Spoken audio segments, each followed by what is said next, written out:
know you are using a good quality receiver in perfect working order. This is the second time they've tested today. What? Dependable warning service possible. The warning alarm will be activated for hazardous watches and warnings for the following counties in the Blacksburg County warning area.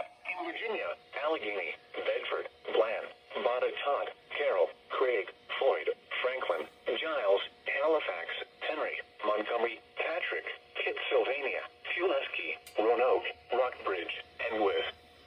Also included are the independent cities of Buena Vista, Covington, Danville, Lexington, Martinsville, Galax, Radford, Roanoke, and Salem.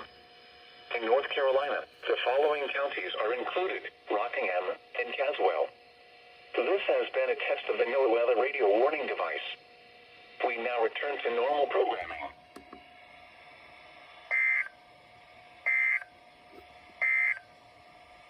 Now for the National Weather Service. Are you gonna test again or no?